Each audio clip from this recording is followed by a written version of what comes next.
வணக்கம் திரு ரகுநாதன் சார். இந்திய தொழில் முனைவோர் சங்கத்திலிருந்து நீங்க எம்மோடு இணைகிறீர்கள். தற்போது நந்தம்பாக்கத்தில் சர்வதேச entrepreneurship production unit, trading unit எல்லாரும் வந்திருக்கிறாங்க. அதில் பெரும்பான்மையான ஒப்பந்தங்கள் கிட்டத்தட்ட 56,000 கோடி ரூபாயிலிருந்து கோத்ரேஜ் 5,000 கோடி ஒவ்வொன்றா போட்டிருக்காங்க. இதில் 500 பேருக்கு வேலை கிடைக்கும், இதில் 5,000 பேருக்கு வேலை கிடைக்கும், இதில் 16,000 பேருக்கு வேலை கொடுக்கணும். இந்திய தொழில் முனைவோர் சங்கத்தின் சார்பில் திரு ரகுநாதன் உங்களுடைய பார்வையை வைங்க. வணக்கம் சுஃபியான். வணக்கம் சார். இது ஒரு சங்கரனுடைய படம் பிரம்மாண்டத்தை பாக்குற மாதிரி, இது ஒரு திருவிழா மாதிரி. அவங்க வர்றாங்க, இவங்க வர்றாங்க, இவங்க இவ்வளவு கொடுக்குறாங்க, இவ்வளவு வேலை வாய்ப்புகள், இவ்வளவு மறைமுக வேலை வாய்ப்புகள்னு எந்த பக்கம் பார்த்தாலும் ஒரே அறிவிப்பு மயமா இருக்கு. சரி, ஒரு பக்கத்துல 6,65,000 கோடி முதலீடு வருது அப்படின்னு பாக்குறோம். 15 லட்சம் டைரக்ட் எம்ப்ளாய்மெண்ட், 13 லட்சம் இன்டைரக்ட் எம்ப்ளாய்மெண்ட்னு தரவு சொல்லுது. சரி, தவித்த வாய்க்கு தண்ணீர் கொடுத்த மாதிரி. ஆனால் தண்ணீர் மட்டும் போரும் இல்ல. இந்த காலகட்டத்துல சிறு குறு தொழில்கள் அழிந்து நலிந்து தமிழகத்தை விட்டு போயிடலாமா, தொழிலை விட்டே போயிடலாமான்னு நினைக்கக்கூடிய ஒரு நேரத்திலே இந்த கான்ஃபரன்ஸ் ஆனது, முதலீட்டாளர்கள் மாநாடானது அவர்களது வயிற்றிலே பால் வளர்ந்தது. இது மாற்ற முடியாது. ஒரே ஒரு நிமிஷம் சுஃபியான்.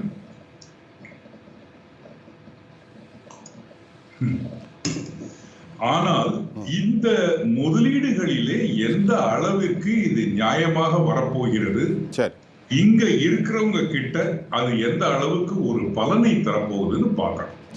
இப்போ நம்ம இந்த நியூஸ் அப்படியே பாசிட்டிவா எடுத்துக்கிட்டோம் அப்படின்னாக்க, எனர்ஜி செக்டர்ல 1,35,000 கோடி வருது அப்படின்னு சொல்றோம். அப்போ எனர்ஜி செக்டர் மிகப்பெரிய ஒரு வளர்ச்சியை காணப்போகுது அப்படின்னா உடனே இன்னைக்கே அவர் அனௌன்ஸ் பண்ணிருக்கலாம். மின் கட்டண உயர்வை எல்லாம் நான் சிறு குறு தொழில்களுக்கு விலக்கு கொடுக்கிறேன், நிலையான கட்டணம் உங்களுக்கு இனிமே தேவையில்லை, இந்தாங்க நீங்க இனிமே இதற்காக நீங்க ஸ்ட்ரைக் பண்ண வேண்டாம், நான் உங்களுக்கு இவ்வளவு வசதி வாய்ப்புகளை ஏற்படுத்தி கொடுத்திருக்கிறேன், நீங்க இதுல நம்பி நீங்க இனிமே முன்னேறி கொள்ளுங்கள்னு சொல்லிருக்கலாமே. அதைத்தானே எதிர்பார்க்கிறாங்க மக்கள். சிறு குறு தொழில்ல என்னென்ன ப்ராப்ளம் வருது இதெல்லாம் லிஸ்ட் போட்டு கொடுத்திருக்கோம். இன்னும் நம்ம என்ன சொல்லிக்கிட்டு இருக்கோம்? சிறு குறு தொழில்கள் தான் நாட்டின் முதுகெலும்பு, வருமானத்தில் 30% இந்த பக்கத்துல அழிஞ்சுக்கிட்டே இருக்காங்க, காணாம போய்கிட்டு இருக்கிறாங்க. ஒரு 4 நாட்களுக்கு முன்பு கூட மனித சங்கிலி போராட்டம் சிறு குறு தொழில் முனைவோர்களால் தமிழகம் எங்கும் நடத்தப்பட்டது. அப்போ நம்ம கட்டமைப்புகளை எப்படி வச்சிருக்கோம்? ஒரு நாள் மழை பெய்தால் 15 நாட்களுக்கு தொழில் முடக்கப்படும். இதுதானே நியதி. பார்க்கிறோமா இல்லையா? நேற்றும் இன்றும் கனமழை பெய்யும் என்ற ஒரு அறிவிப்பு வந்த உடனே ஐயோ மேக்கப் கலைஞ்சிட போகுதே, வெளிநாட்டில இருந்து வந்திருக்காங்களே, உண்மையான சென்னையினுடைய நிலவரம் கட்டமைப்பு தெரிஞ்சிட போகுதுன்னு மனசுக்குள்ள பதப்பதைப்பு வருதா இல்லையா? வரும்போது அந்த நந்தம்பாக்கத்துல தோண்டின குழியில ஃபுல்லா தண்ணி நின்றா விவகாரம் தெரிஞ்சு போன்னு பாக்குறீங்க. கண்டிப்பாக அது உண்மைதானதுனால தானே இப்ப சுப்பிரமணியம் என்ன சொன்னாரு, எனது நண்பர், அவரால் ஏன் ஸ்டுடியோக்கு வர முடியல அப்படின்னா. ஏன் சார் ரகுநாதன் சார்ட்ட ஒரு கேள்வி, நம்முடைய வெளிநாட்டு அந்நிய முதலீட்டாளர்கள் வந்து ரோடு சாலைகளை பார்ப்பாங்களா, இந்தியாவினுடைய கட்டமைப்புகளை, குறிப்பாக இத்தனை கோடி செலவு பண்றவங்க யூடியூப் மூலமாக தமிழகம் எப்படி இருக்குங்கிறதெல்லாம் அவங்களுக்கு தெரியாதா என்ன? இல்ல இது ஒரு மார்க்கெட்டிங் அப்படின்றது வேற சுஃபியான். வாயால் வடை சொல்லலாம், அதுல ஒண்ணும் தப்பே கிடையாது, அதுதான் மார்க்கெட்டிங் பண்ணப்படும்.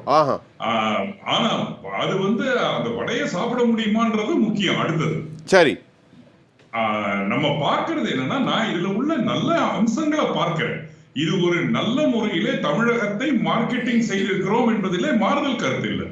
இந்தியாவிலே உலக அளவிலே இருக்கக்கூடிய அனைத்து முன்னணி நிறுவனங்களும் இன்றைக்கு சென்னையில இருக்கிறாங்க. அது உண்மைதானே? அனைவருமே நாங்கள் இந்த முதலீடை செய்கிறோம் என்று ஒரு வாக்குறுதியை தருகிறார்கள், உண்மைதானே? ஆனால் இந்த வாக்குறுதிக்கு நாம் கொடுக்கும் விலை என்னன்னு பார்க்கணும். இப்போ புரிந்துணர்வு ஒப்பந்தம் அப்படின்னா நீங்க இத பண்ணுங்க, நாங்க இத பண்றோம் சொல்றதானே. இப்ப அவங்க என்ன பண்றாங்கன்னு சொல்லிட்டோம், அதுக்கு பதிலா நம்ம என்ன பண்றோம்? இப்ப 6.5 லட்சம் கோடி வருது அவங்க கிட்ட இருந்துன்னா அதற்கு நம்மளுடைய பங்களிப்பு என்ன? நான் சொல்றது அரசனுடைய பங்களிப்பு என்ன? அது எப்படி சாத்தியமாகும்?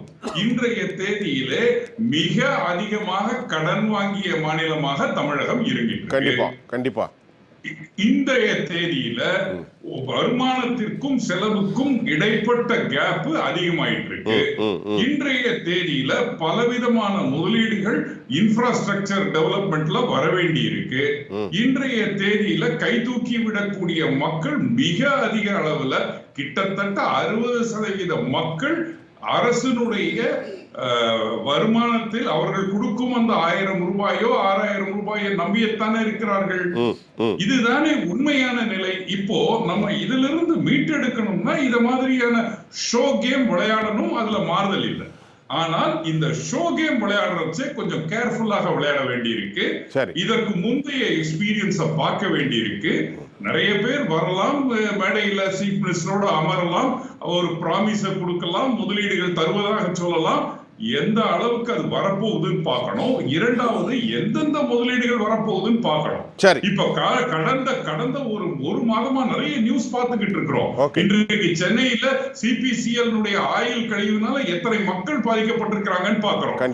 கோரமண்டலுடைய கேஸ் வாயு லீக்னால எவ்வளவு மக்கள் பாதிக்கப்படுறாங்கன்னு பார்க்கிறோம். அப்ப இந்த பக்கத்துல திருப்பூர்ல சாய கழிவு ஆலைகளில் இருந்து வரக்கூடியது ஆற்று தண்ணீரை எப்படி கெடுக்குதுன்னு பார்க்கிறோம். அப்போ எதை நோக்கி நம்ம பயணப்பட போகிறோமோ அதற்கு உண்டான கட்டுப்பாடுகள், திட்டமைப்புகள் தேவை. சிறு குறு தொழில்கள், இங்கு தொழில் செய்து கொண்டிருப்பவர்களுக்கு இந்த 6.5 லட்சம் கோடி முதலீடு வந்தால் என்ன நன்மைன்னு பார்க்கணும். நம்ம இவ்வளவு கொடுக்கிறோம், அவங்களை ஈர்க்கிறோம், அதிலிருந்து ஒரு 30% தமிழகத்தில் இருப்பவர்களுக்கு பிசினஸ் கிடைக்குமா, டெக்னாலஜி கிடைக்குமா, இவர்களுக்கு என்ன பலன் கிடைக்கும் அப்படின்றத நோக்கணும். இப்போ இந்த 14 லட்சம் டைரக்ட் எம்ப்ளாய்மெண்ட்ல கிட்டத்தட்ட 10 லட்சம் வடமாநில தொழிலாளர்கள் தமிழகத்துக்கு வந்தாங்கன்னா நமக்கு இங்க இருக்கிறவர்களுக்கு என்ன லாபம்னு பார்க்கணும்.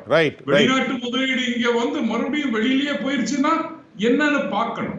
அந்நிய முதலீடு ஈர்ப்புல தமிழகம் எந்த இடத்துல இருக்கு? 5வது இடத்துல இருக்கிறோம். 8.5 லட்சம் கோடி பில்லியன் டாலர் அப்படின்னாக்க மகாராஷ்டிரா 45ல இருக்கு. 1/4 மகாராஷ்டிரால நம்ம இருக்கிறோம். அப்போ இதெல்லாம் ஓகே. 1 ட்ரில்லியன் கனவு, 83 லட்சம் கோடி கனவு, இந்த கனவுகள் ஓகே.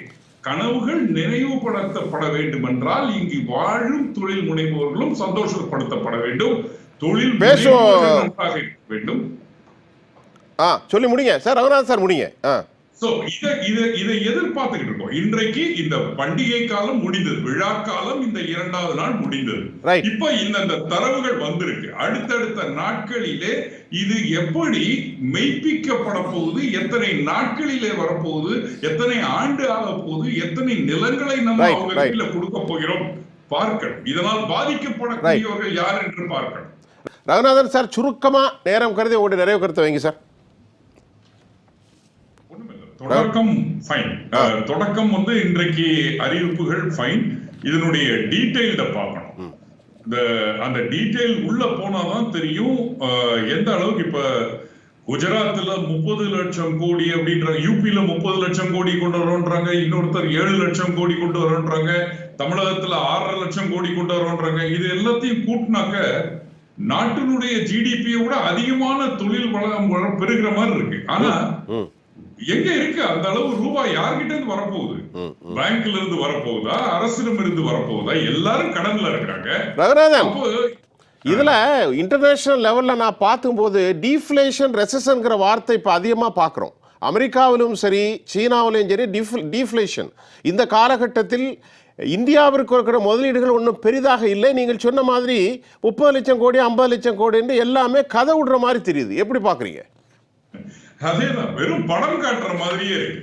இதை நம்புறவர்கள் நம்பிக்கொள்ளலாம். வெறும் ஊக்கத்திற்கும் ஆக்கத்திற்கும் மட்டும் ஏற்றதாக இருந்தால் தட்டுல சாப்பாடு எங்க வருதுன்றதுதான் முக்கியம். சரி, உள்ள சமைச்சுக்கிட்டு இருக்காங்க, கல்யாண விருந்து பண்ணிக்கிட்டு இருக்காங்கன்றது முக்கியம் இல்ல, தட்டுல என்ன வருதுன்னு பார்க்கணும். இப்போ இந்த அளவு அறிவிப்புகள் வந்திருக்கு. இது வந்து ஒரு பக்கத்துல இதுல ஒரு 15% நிஜமாகவே நடந்தேறினால் கூட அது வந்து கிட்டத்தட்ட 75,000 கோடி. அதையே நம்ம பாராட்ட வேண்டிய ஒரு கட்டாயத்துல இருக்கிறோம். ஆனால் வருபவர்கள் ஓடிவிடக் கூடாது. பக்கத்துல வந்து பார்த்துட்டு இந்த ஷோ முடிஞ்ச உடனே இத பார்த்துட்டு பக்கத்துல வந்து பேசும் பொழுது அங்க போ இங்க போன்னு டிரான்ஸ்பரன்சியை அங்க காமிக்கும் பொழுது அவர்கள் ஓடிவிடக்கூடாது. இதெல்லாம் பார்த்திருக்கிறோம். இதுக்கு முன்னாடி ஒரு இப்ப சோலார் எனர்ஜி வருது அப்படின்னா ஒரு மெகாவாட்டுக்கு 4 ஏக்கர் லேண்ட். அப்ப இவங்க ஒரு 3 கிகாவாட் நாங்க பிளான் பண்றோம் பவர் ப்ராஜெக்ட் அப்படின்னாக்க கிட்டத்தட்ட 30 லட்சம் இன்டு 4 ஏக்கர் லேண்ட் எங்க இருந்து கொடுக்க போறோம், எப்படி கொடுக்க போறோம், எதை எடுத்து கொடுக்க போறோம், அப்ப இங்க இருக்கின்ற தொழில் பண்றவங்களுக்கு என்ன வசதி வாய்ப்பு இருக்கும், நாளைக்கு அவர்களுடைய விரிவாக்கத்திற்கு என்ன இருக்கும், நிறைய ரெகுலேஷன் இருக்கு சுஃபியான். அவ்வளவு எளிதான ஒரு காரியமா தெரியல.